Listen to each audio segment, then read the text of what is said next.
Hello, hello, hello. Welcome to Spin the LP with me, Lindsey Perino. I cover everything from fashion, video games, movies, sports, music, pop culture, and so much more. And in today's video, I'm going to be doing a movie review of Tron Ares. So, get ready to relax, unwind, and enjoy because it's time to enter the grid. So, as you may or may not know, the third installment of the Disney's Tron series came out on October 10th, 2025. It's been 15 years since Tron Legacy. I'll just say that. So I hope to God we don't have to wait another 15 years because I want the fourth movie. But first, here's a little disclaimer because I'm probably going to say something you might not want to hear from me. You might want to hear from the movie. So, be warned. This is you doing this. This is your free will to choose whether to watch the video or not. So, if you haven't seen Tron Ares yet, I would not recommend to watch my video because I have 4 pages of notes about spoilers. So, you have been warned. This is not by my doing. That was your choice. Okay. So, basically, like I said, Tron Ares, woo! Number 3 in the Tron series came out on October 10th. And, let me tell you, thumbnail. Absolute cinema. It was so good. So I saw it on October 11th, so the day after. And I saw it with my parents, my aunt, my uncle, and then my 2 cousins. And it was so peak. It was so good. It was amazing. So basically, for like a little summary, this is the 3rd movie in the Tron series after Tron Legacy, and now Tron Ares. And it's basically no spoiler, like, summary. Basically, instead of people going into the grid, it's like the grid coming to life. You know what I mean? So there's AI, like robots created by Julian Dillinger, who is the grandson of Ed Dillinger, the enemy.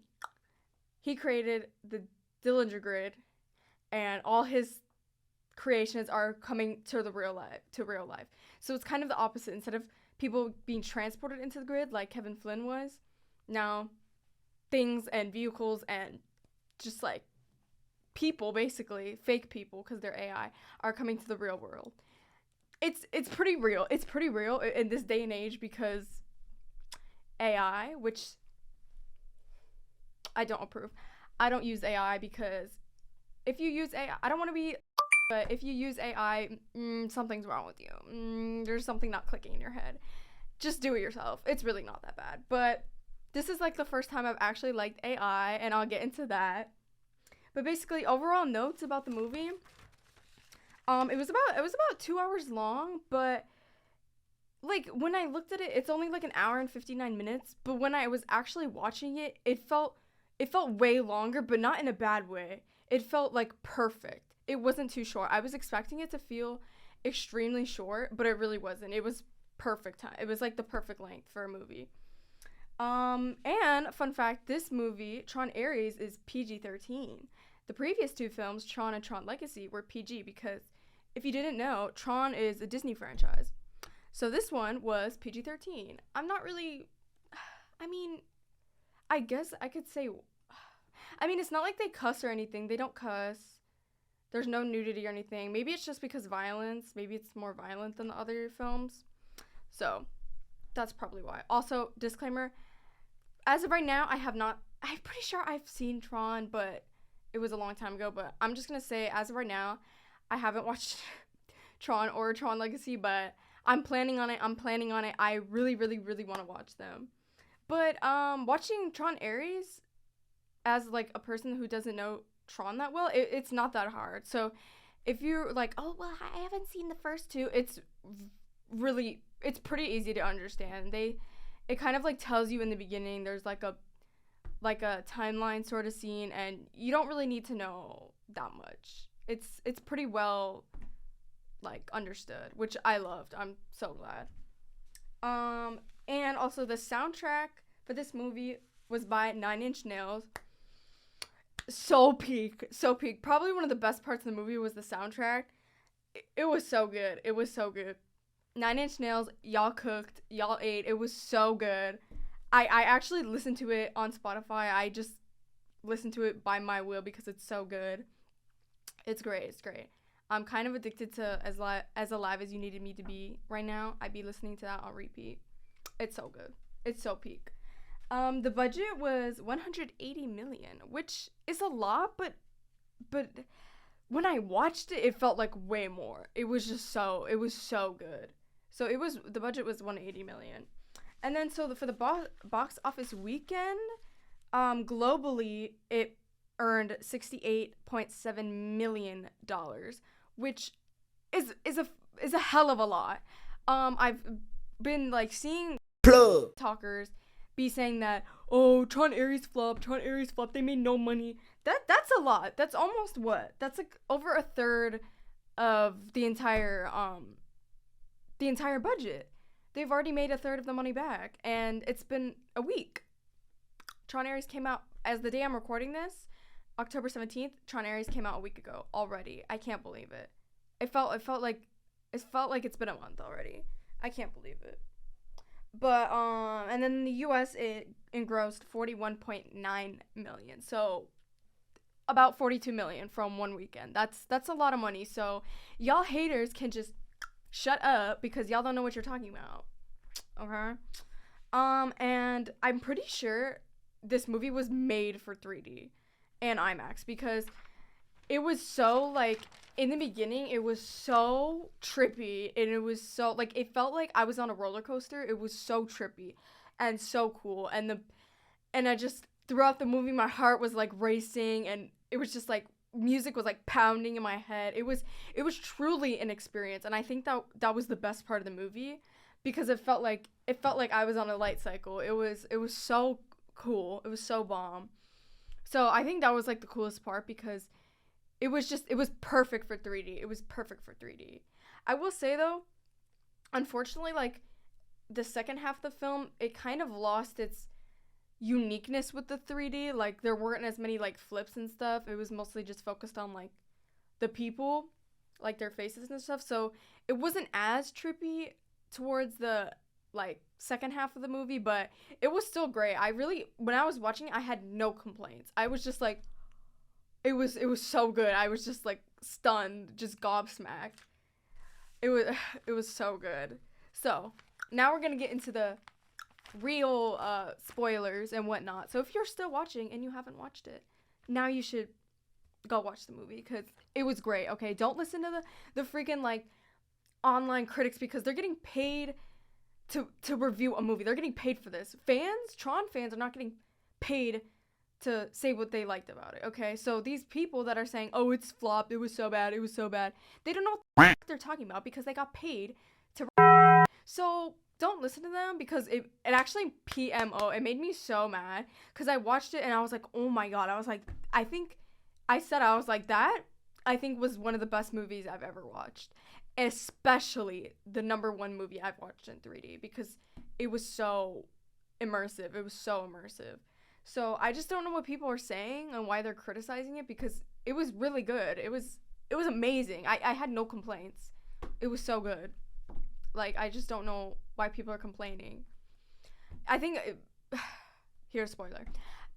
I think people were complaining because it wasn't a sequel to Tron Legacy. It was, like, are you slow? It is a sequel to Tron Legacy, but it's not about Sam Flynn or Cora. So that's why people were like, it's so bad.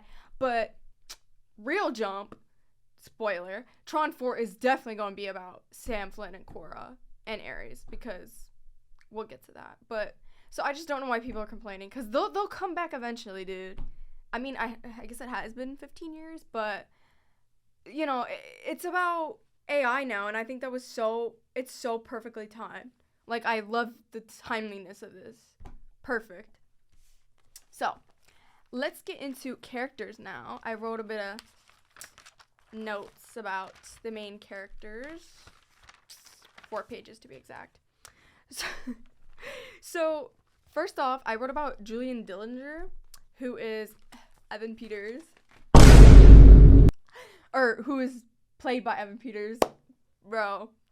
some of this video is gonna be just not goon, but like soft goon sesh, because Evan Peters, he was so fine. He did a fabulous job. He was amazing. He's just such a great actor. I think his performance was so good. It was like not Disney movie. You know what I mean? It was just so natural and so like so cool, so normal.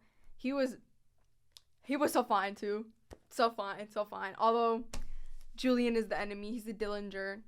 We don't fuck with the Dillingers, but Evan Peters made me like Julian. So that's always what you want to hear from an actor, wants to hear from their performance. But so good. So basically, Julian, like I said, Julian Dillinger is the grandson of Ed Dillinger, and Ed Dillinger stole Kevin Flynn's Tron. He stole the Tron, basically. The Tron, oh my god. He stole Tron from Kevin Flynn. So he's that guy, Dillinger. Evil. Enemies. And then Julian inherited Dillinger systems, and he created a different type of grid, the Dillinger grid, and it's red and black instead of, well, I guess the original grid is multiple colors, but Dillinger grid is only red and black, whereas the original Tron grid is like blue, white, purplish, like that sort of things. Actually, well, it's also black and white, but in this movie it's like purple and blue and white and all that. So his is evil, the evil grid, red. And unlike original Tron grid where it's like video game, the Dillinger grid is like war. It's like, it's focused on AI, war soldiers, and like tanks and like guns and like light cycles, a bunch of vehicles, and it's so high tech. And then Julian, basically his motive for the whole movie is that he wants the permanence code so that Ares and Athena and whatever he creates can stay in the real world forever, because this man is greedy and he wants to sell his technology to the military for over $1 trillion. Yes. But the most important thing he left out is that Ares and Athena and all the rest of them, everything, only can last for 29 minutes in the real world because Julian does not have the permanence code. And the permanence code is basically, it makes the creations mortal. Like, it makes them stay on Earth for as long as they possibly can. They can't go back to the grid or get rebooted, nothing like that. So he wants the permanence code so that he can have soldiers, so he can make money, because he's greedy and he's a bit of an asshole. But I just love Evan Peters, so I was like, oh, I get where he's coming from because of Evan Peters. Basically, also he's the rival to NCOM and Eve Kim, and NCOM is now owned by Eve Kim and the late Tess Kim, because Tess died. We'll get to that. But so Eve now owns, she's the CEO of NCOM because Kevin Flynn is still missing. Yeah, so she's the CEO now. And he hates her. He don't like NCOM because they're rivals. And then, like I said, he's the grandson of Ed Dillinger, and then his mom is Elizabeth Dillinger, who is Gillian Anderson. Oh, I didn't know she was gonna be in the movie, so in the beginning credits, I saw Gillian Anderson. I was like, that's Dana Scully, is it not? I was like, Mom, it's Dana Scully. She ate down. She was so gorgeous. She was great.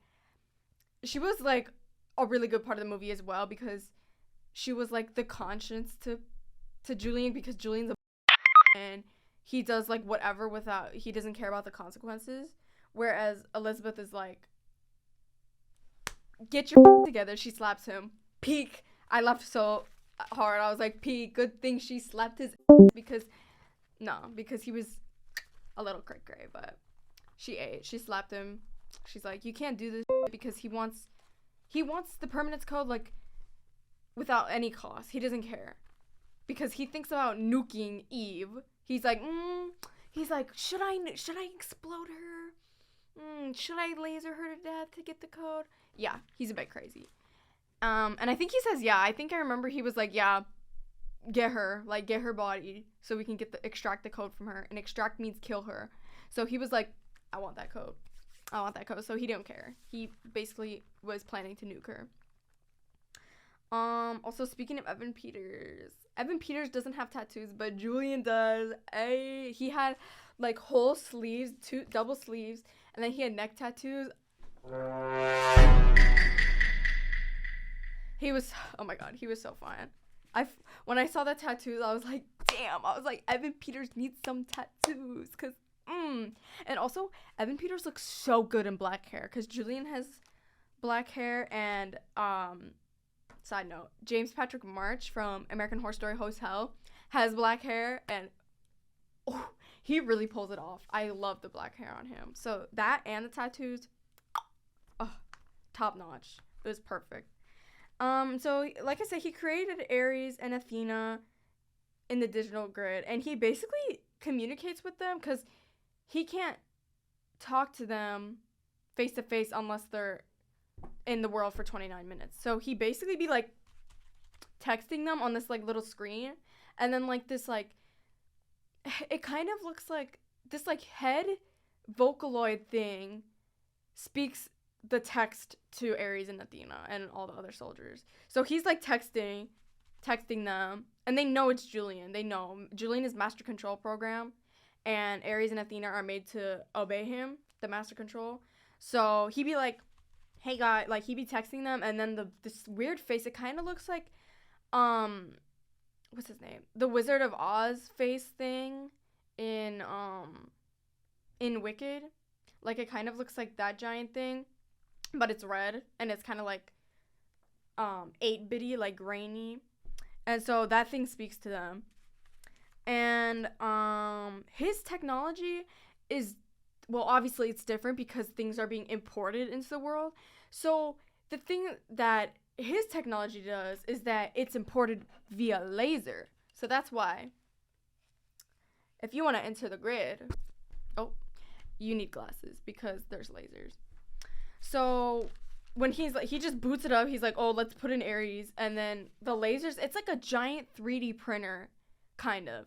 So it like lasers them out, and then they like emerge from like, it looks like 3D printer plastic. So I'm going to say it's basically a giant 3D printer.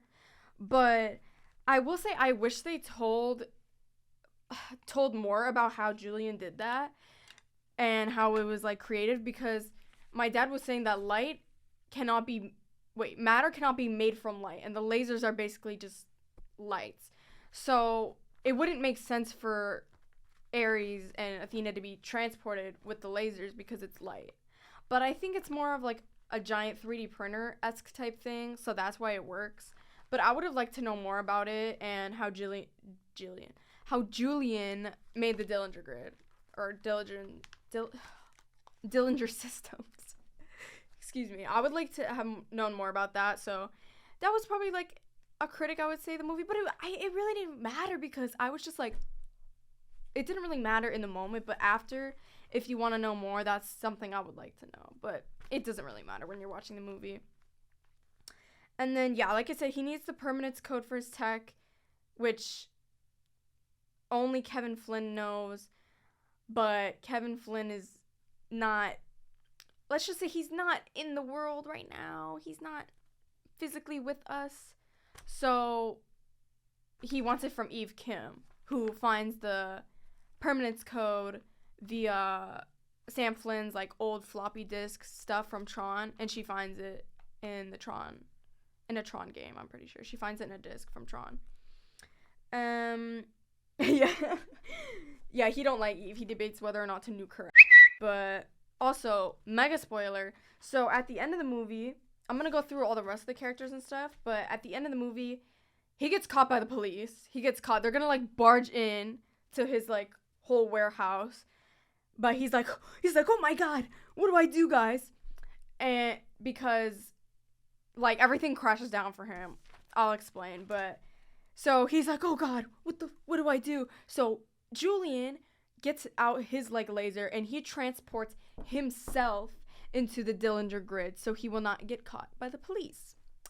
I don't think that was a great idea, Julian, because he's stuck there because the NCOM crew, Eve, Seth, AJ, and Aaron, they basically hacked into the Dillinger Grid, Dillinger systems, and they shut down his system so where he cannot reboot Athena.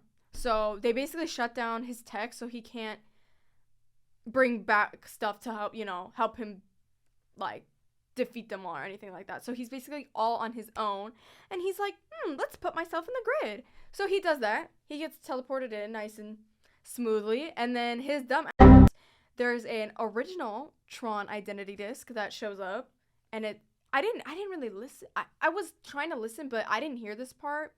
But the disc is speaking, and it's like Sark, kind of like that. I don't know. I'm just improvising here, but it's saying Sark, and if you didn't know, Sark is the enemy of the original Tron movie. He's the enemy in Tron, like the game itself. He's the red one. So dumb Julian sees the identity disc, but it's a different one. It's the old identity disc. It's a circle.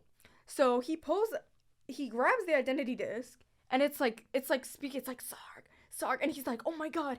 And then when he's touching it, it like absorbs his like skin, and Sark's, like the original Sark suit is like engulfing him. It was so trippy. So basically, there has to be a fourth movie because Julian Dillinger is now Sark. Interesting, right? So yeah, he's in the grid all by him lonesome, just like Kevin. And he's Sark now, basically. So there's got to be a fourth movie because he's still alive and he's going to be the antagonist again. So things don't end well for Julian. Rip, because he fine as hell. Even though, well, he's kind of a but he fine as hell. And Evan Peters' performance was so good. It was so good. And then also his mom, well, I'll talk about Athena, but Elizabeth Dillinger dies. Rip queen. That really pissed me off because she did not need to die. But basically Athena killed her because Elizabeth was like, she's like, you have to stop this, Julian. So she was like, yoink, I'm CEO now, bitch. And she basically took away his like, she became the CEO now. She's like, I'm taking it away from you. You can't do this. So she tries to stop Athena, and then Athena has her identity disc triangle, and she goes and stabs her. Rip queen. So she gets stabbed like right in here. Rip queen. I loved her performance though, but when she was like laying there dying, it was so sad because Julian was like crying and he was like holding her, and she was like, you did this. I'm like, damn girl, at least he didn't leave you. I'm like, damn girl, chill. Why would you say that? I mean, yeah, it was his fault basically, but come on, girl. You should have said I love you, or he should have said I love you. He was just like, which, I mean, valid reaction. It was sad.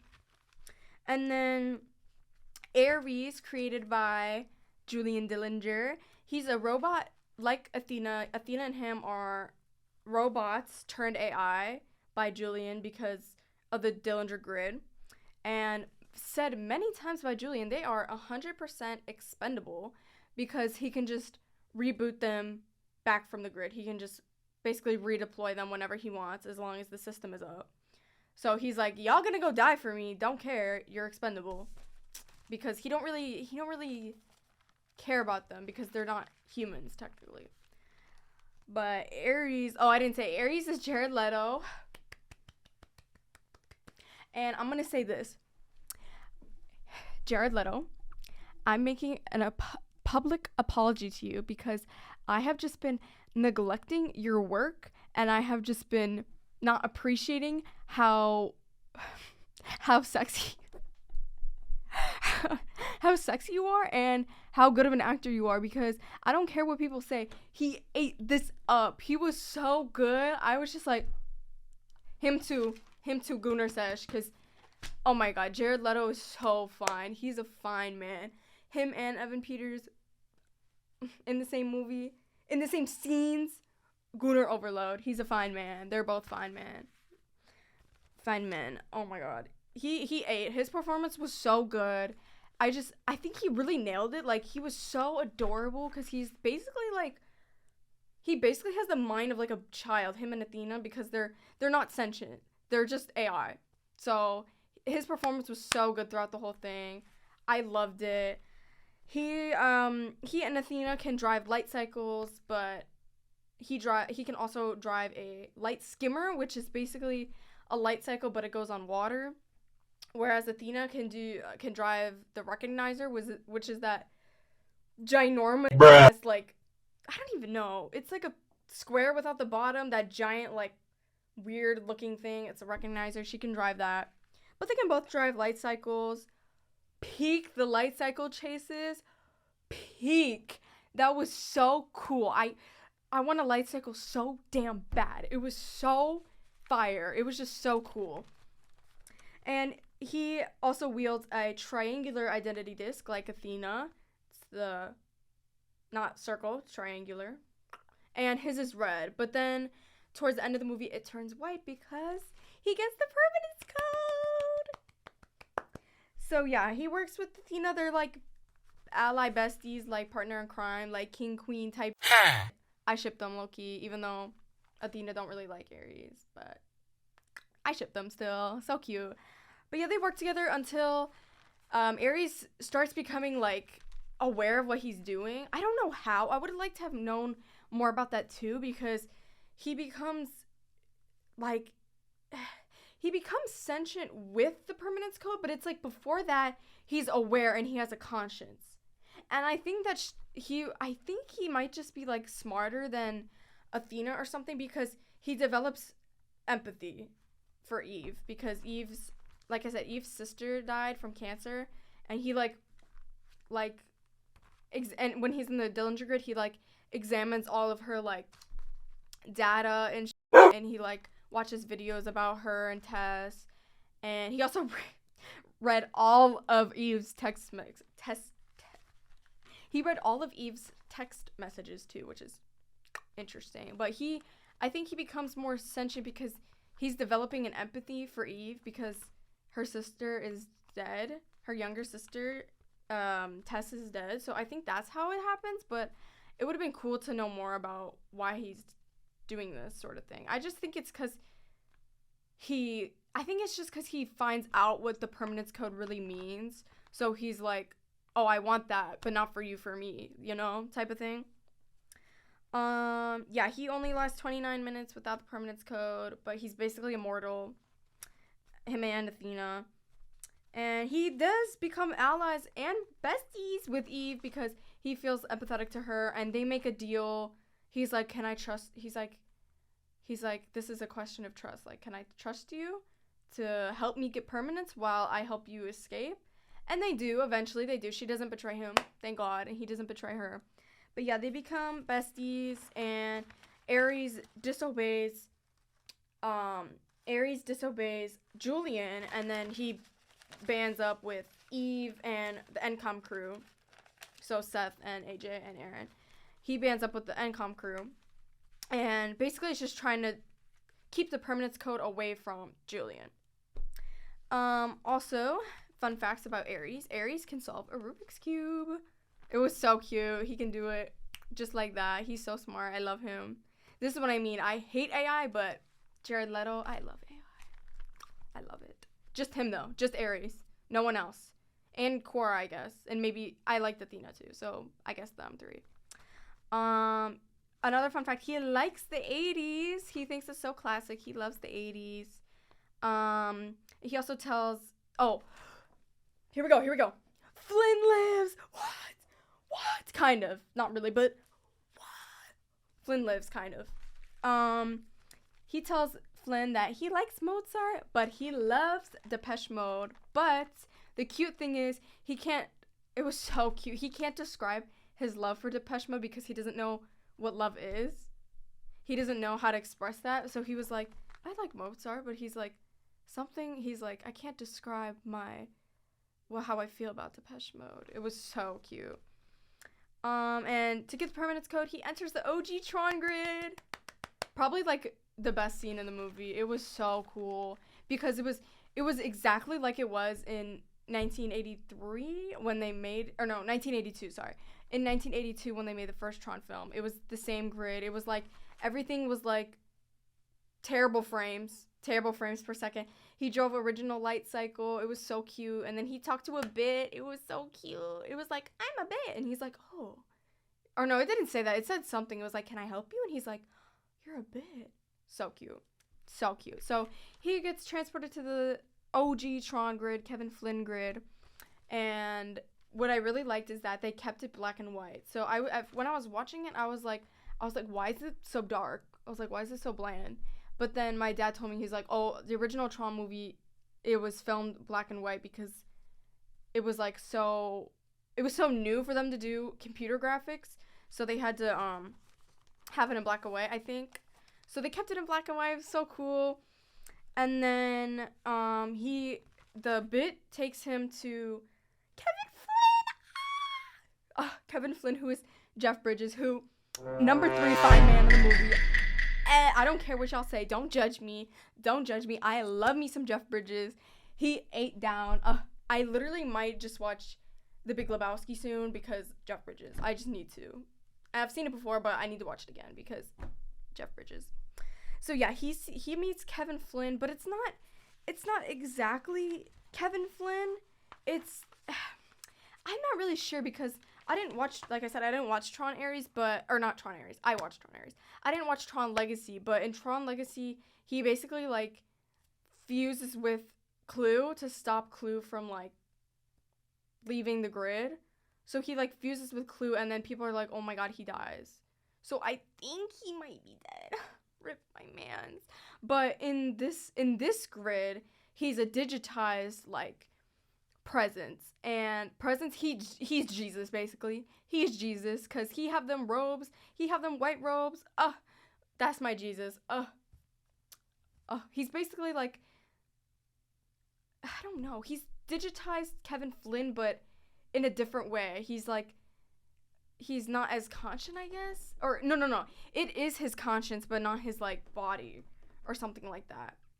So there's some sort of Kevin Flynn in the OG Tron grid, and he grants Ares the permanence code, where he calls it the impermanence code because once he gives it to Ares will now be mortal, so he cannot come back to the grid to get rebooted ever again. So basically, Ares kind of turns human, but only in literal form aspects, because he's not human. He's AI. He's a robot AI, then human. So, greetings, program. That was so cute. He said that to Ares. So cute. I just had to say that. I had to get that in there. But yeah, he's not exactly alive. He's something. I would just say he's digitized. I mean, which makes sense because he was digitized before in Tron Legacy. So, I don't see how he could die if he's in the grid. Unless you can die in the grid. But, unless that's the whole thing and I just that up. But, I was like, oh, it just makes sense for him to be there, I guess. But I would have liked to have known more about that too, because I was confused. I was like, how is he here? Because I just read that he did. But it was interesting though. They also didn't. What I was saying is I would like to know more about it, because this Kevin Flynn, digitized Kevin Flynn, is at peace being in the grid, and he does not escape with Ares, which made me really sad because I was like, why didn't he? Because they were like holding hands, and then part of like Kevin was like, I think getting transferred, but then he let go, and I'm like, why didn't you just hold on to him so you can go back to the world? You know what I mean? So I think it's different. I think this is like Jesus Flynn instead of like human Flynn. You know what I mean? Because human digitized Flynn is like, basically his whole motive is to go back to the Earth. That's his whole motive. But this Flynn is like, you know, I'll just stay here. He's at peace with it. So that made me sad because I really wanted him to come back because he's so cute and I love him. And Jeff Bridges is just so funny. I love Kevin Flynn.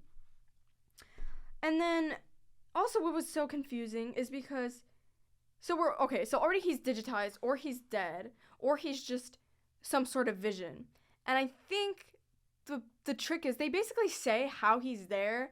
He must be like a vision, digitized vision, because he tells Ares the only reason that you see me right now is because you're here. He's like, the only reason we're together is because of you, Ares. Which I'm thinking means that Ares was thinking about Flynn because he's in the classic 80s grid.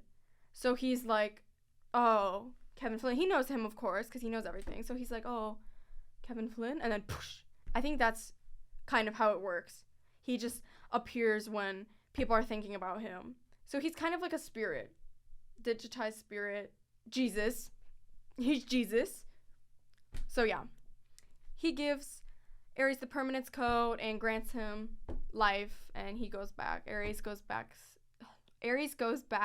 to the real world, and he becomes his suit becomes white, and his identity disc becomes white because he's not a part of the he's not a part of the Dillinger grid anymore at all, but he's not a part of any grid.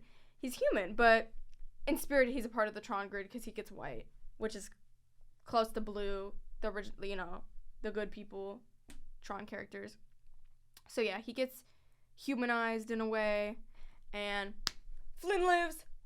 Absolute cinema, kind of, not really absolute cinema, but he kind of lives, I would say. But Flynn lives. Peak. Love him so much. So yeah, like I said about Athena, unlike Ares, she obeys Julian at any cost, and I'm gonna specify at any cost because that's why she kills Elizabeth, basically.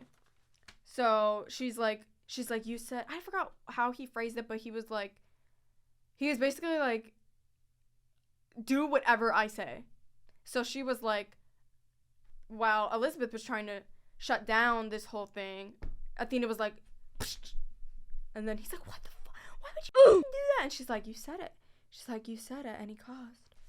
So cool.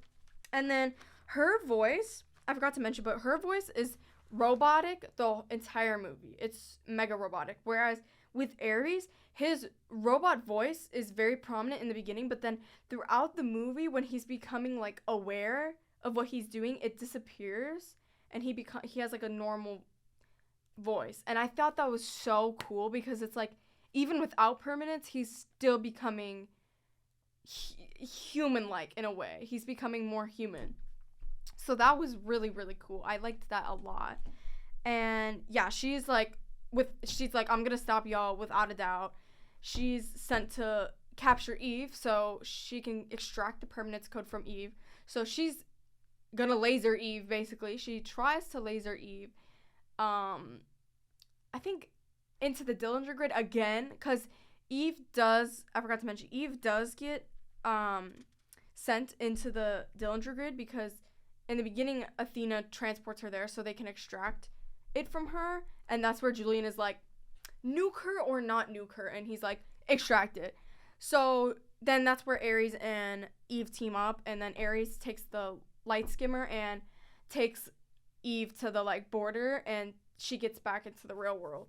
But then in the real world, Julian redeploys Athena, not Ares, because he's like, fuck you, Ares. He's like, why would you do that? He's like, what the fuck is wrong with you? And then with Athena, he's like, I can trust you, baby girl. So he redeploys her, and she goes after Eve so they can still laser her to extract it. And then she sabotages them up because when they're trying to have Ares go to the original grid, she slices their laser so they can't have him come back, basically, because he gets sent in, and then she cuts the laser. She like abolishes it so that destroys it. She destroys it so that Ares cannot come back into Encom Tower, because that's where their laser was. But Ares does come back, and he comes back via Flynn's arcade. Yes, there was a cameo for Flynn's arcade, and Ares was transported back through like this really, really old laser, and he busts out of Flynn's arcade and hops over to Encom. But Athena doesn't laser Eve because the sprinklers like go off, and she's fascinated by water, which was so cool, but also like head move because she's like, water, and then the clock runs out, and boom, she gets sent back to the grid. So she kind of done up there, but that was cool because she was like aware of something. It wasn't just, oh, there's just something raining from here. She was like, what is this being? Like, what is this on me? Which was cool. So she's kind of has some sort of awareness, not sentience, but she's got something going on, but it still didn't matter because she obeys Julian and whatnot. And I would say I would say Julian's the main villain. She's more like the side villain because she's AI. She's not aware of what she's doing. It's Julian's commands, Julian's doing. So, I mean, I wouldn't blame her, but it's kind of her. But it's mostly Julian because she doesn't know, she doesn't know what she's doing. So, she also, unlike Ares, she has this thing, I think it's called bow. She has like a staff, and it can like basically like a giant like lightsaber kind of thing, but like a sword, and she can like slice up with it. So cool. And unfortunately, she dies too. Rip Queen. I did like her though. Athena's portrayed by Jodie Turner-Smith, which she ate down. Her performance was awesome. It was incredible, and her makeup so pretty. It was so pretty. She was gorgeous. She was so pretty.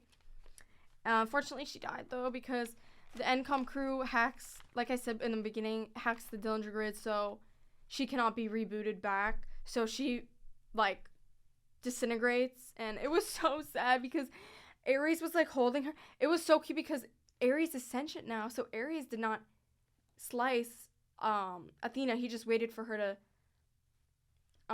kind of evaporate. So he was like holding her. It was so sad. I really wanted him to like hug her or like give her a little kiss because he's basically like he has a feelings now. So that would have been so cute. But he did have feelings because he didn't kill her, but I would have just liked more. I would have liked him to like hold her, and then as he like hugged her, it like vanished, but he was more like this, and then he like had the crumbling pieces in his hands. It was really cinematic, but also scary. But yeah, so unfortunately she dies, Rip Queen, but Ares doesn't kill her, so that's good. So cute. I love that. Ares is so I love him. I love Jared Leto. I'm a fiend for Jared Leto now. I want to apologize to him. I've just been sleeping on Jared Leto. And you know what? I think it might be time for my 30 Seconds to Mars era because Jared Leto can sing. It's not really my type of rock music, but I might give it a listen just because Jared Leto has a really nice voice, and I owe it to him. So I might be having my 30 Seconds to Mars era. We'll see. Which I'm also surprised, though, there wasn't any. I mean, I guess the whole soundtrack was given to Nine Inch Nails, but I'm surprised they didn't let Jared make like at least one song, a 30 Seconds to Mars song. I think that would have been really cool. Maybe it'll happen in Tron 4, but I thought that would have been really nice because he can sing too. So they could have added, or he could have collabed with him, and his brother could have collabed with Nine Inch Nails to make a song for the soundtrack. That would have been cute. But there was no 30 Seconds to Mars music, unfortunately. But I guess it was focused on his stage presence and acting, not singing. So there's that. But Eve, like I said, Eve is the CEO of NCOM, which previously was owned by Kevin Flynn. And she rebrands Tron to Space Paranoids, which, I mean, like, I guess maybe it was trademarked or something, but she rebrands it to Space Paranoids. And she's mutual rivals with Julian and Dillinger Systems.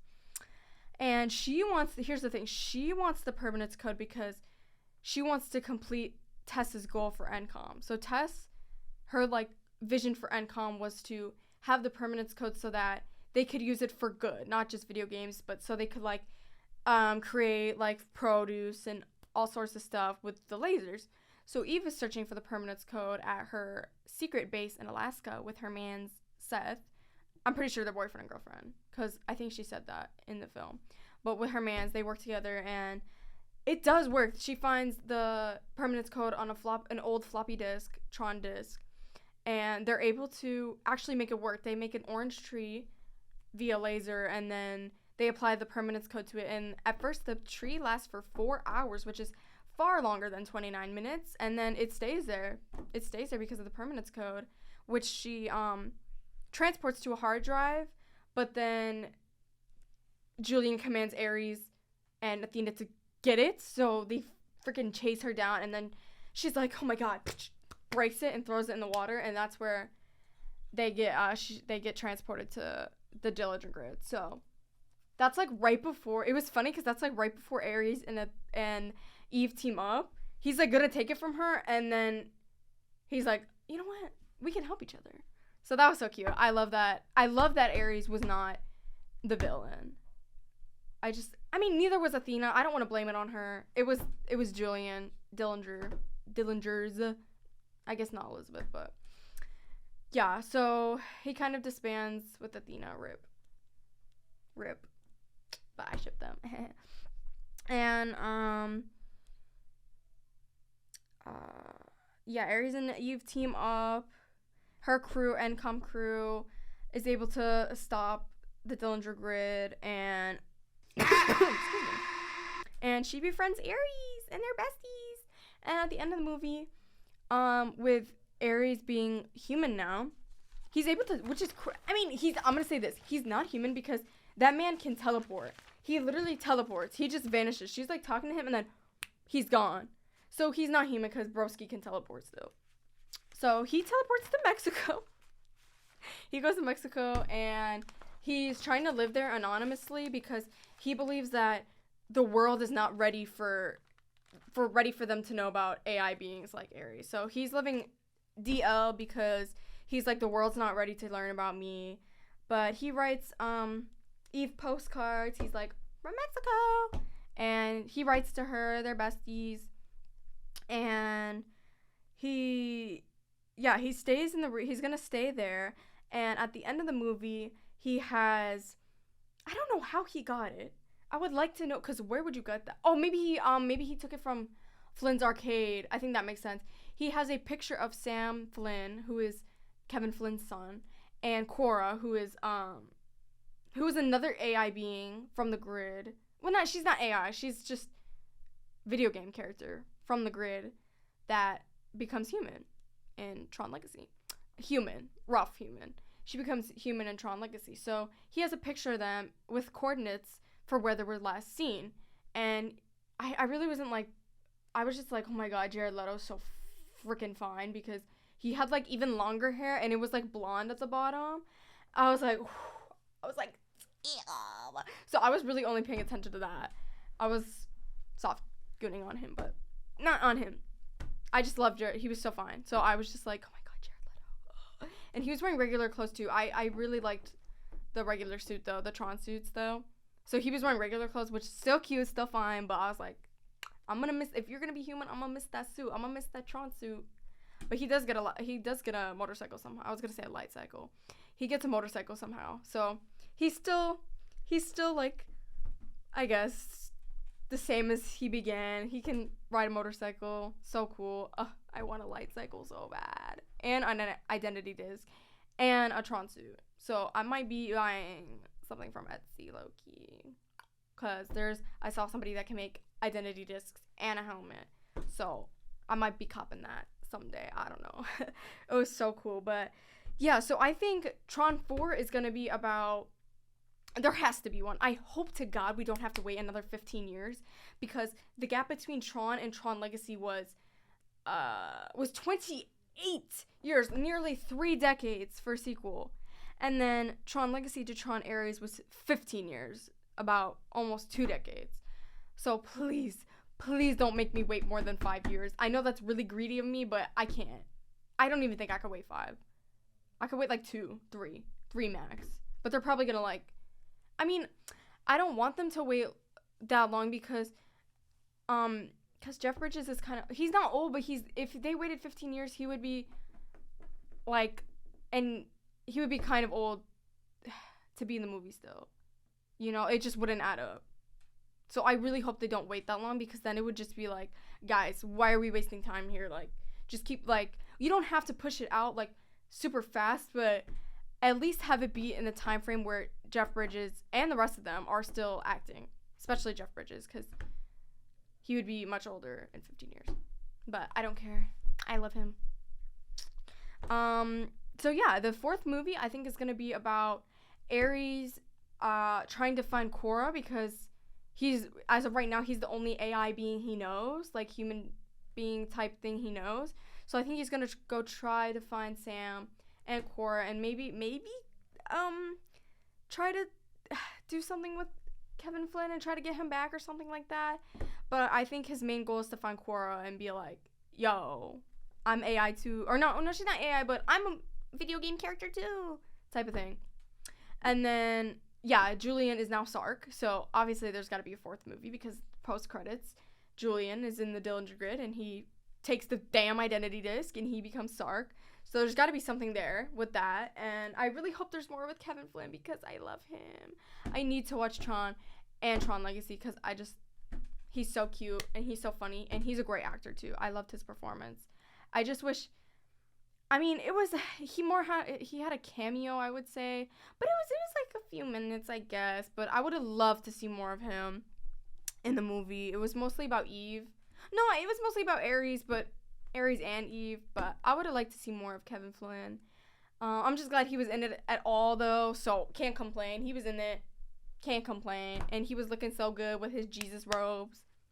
10 out of 10. 10 out of 10. And, yeah, I hope the fourth movie comes out soon, because I cannot wait.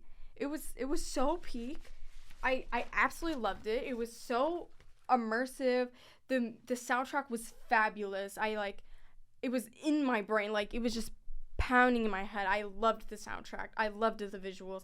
I liked the story because it wasn't distracted by, like, relationships or any, like, romance or anything. There was, like, no obnoxious, like, romance. There was no kissing.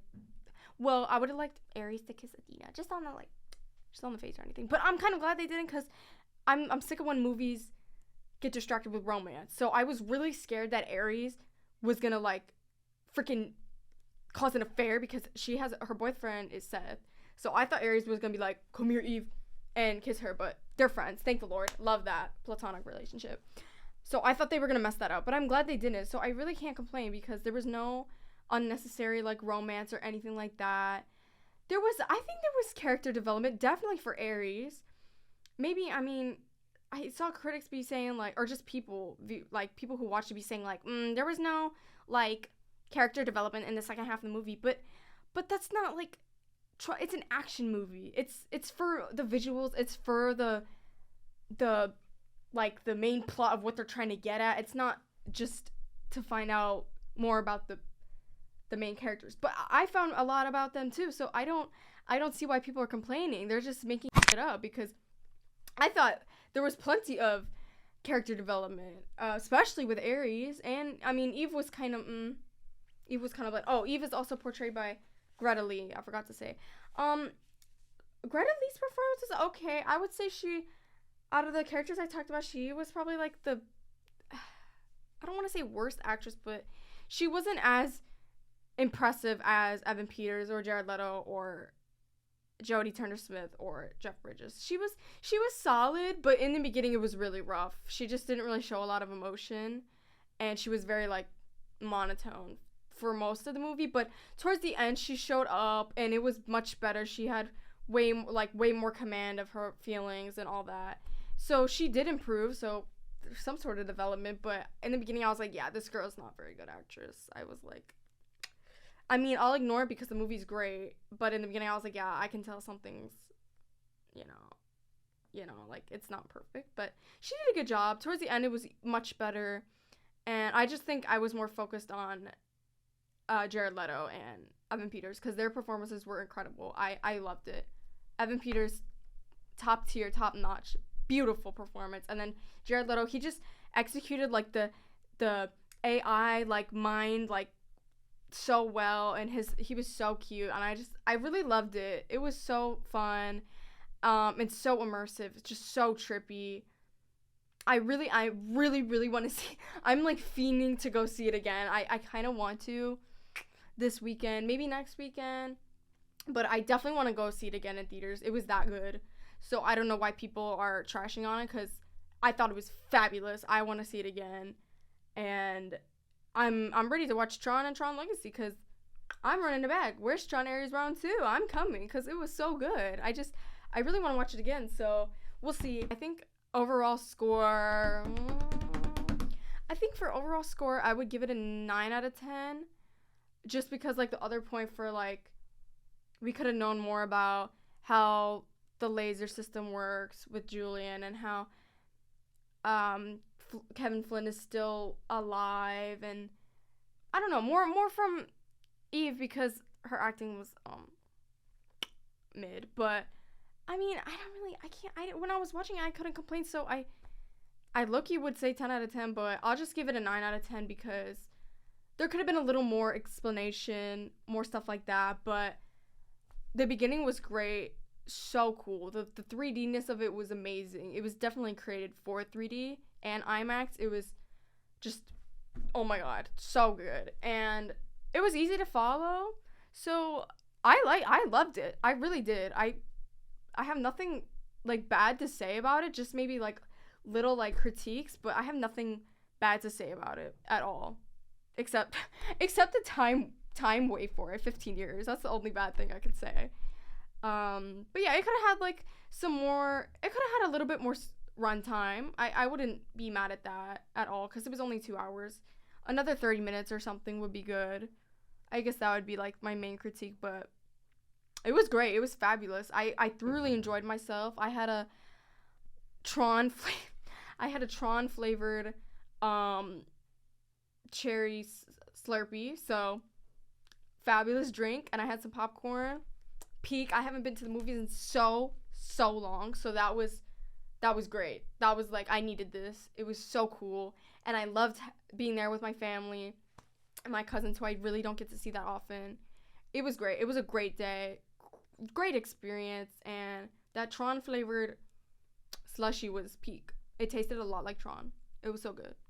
It tastes like Tron. And yeah, I enjoyed it. That's my review, overview, whatever you want to call it, for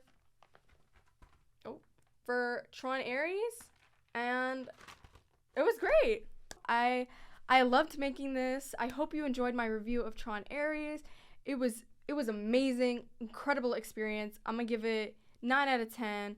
Loved it so much. So I would love for y'all to let me know what y'all think in the comments, and tell me if you want to watch the movie or what you thought about it. If you did go see it, I would like to know everything Tron, and hopefully I could make another movie review like this because it was really fun, and I enjoy getting to talk about movies, and especially when it was a great time.